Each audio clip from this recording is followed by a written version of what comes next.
I went out for a drink the other day. I'll come back to this. I went out for a drink the other day with some friends and family. I got introduced to a guy who was in finance. And he was like, "Oh, what do you do?" And I was like, "What do you do?" You know, that awkward meet when you first, what do you do? And I can't be bothered going into my job because it's a bit convoluted with construction and education and stuff. So I said, "Oh, like a bricklayer and assessor tutor." That's basically what I say. Can't be asked. And he's like, "Oh, right, yeah." And then he started going about cowboy builders to me straight away. About them fucking cowboy bankers. So I said to him, I said, "What do you do?" And he's like, "He's in finance." So he's going on about cowboy building. So I said, "I'll tell you something. Not one cowboy builder has ever brought the fucking economy down." Yeah. Because you lying bastards. You know what I mean? All milking and squeezing every essence of... A lot of people should have gone to prison in 2000. Yeah, they should have done. And nobody did. No, because they didn't want to crash the system. They were worried about crashing the system. Yeah.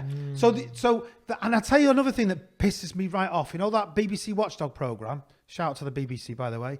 You didn't take up the podcast for BBC Sounds, but we want to be on there anyway. Your loss, 30 million views later, your loss. But anyway, I'm not paying me to realise. but the guy on BBC Watchdog, he's always going after cowboy builders. Well, can you start going after cowboy dentists? Can you start going after cowboy accountants? Can you start going after cowboy fucking cowboys. But you know what I mean? Politicians, exactly. From the cheap seats there. We've just been heckled by the beautiful Dan.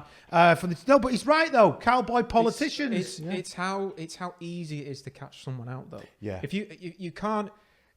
What always happens with the cowboy builders and everything? How do they catch them? They set a camera up in some old lady's home. Yeah. Some guy comes round. He says it's going to be $5,000 for a thing. You can't do that with a bank. You can't set up a private camera in their office. You can't. No, you're right. But what I'm saying is it's the easiest. It's the lowest hanging fruit to go after. Yeah, and by the way, there's some absolute scumbag cowboy builders that are vile people. I've known there's some scumbag cowboy builders that are just the scum of the earth. At all. But the point I'm making is there are cowboys in all these other finance. industries. There is. Especially in finance. They're fucking full of them. If you watch that film, The Big Short, the best scene in that is when he's basically, or Margin Call. No, he's talking to that guy in Vegas, isn't he? No, when I can't remember, is it Steve Carell? Yeah. Yes. When he's talking to the stripper. And he asks her, how many loans have you got? And she says, I've got 5 houses. 5 houses, yeah. Right. And he basically goes back to these people who sold them all these mortgages. And he's like, do you know what you've done to these people?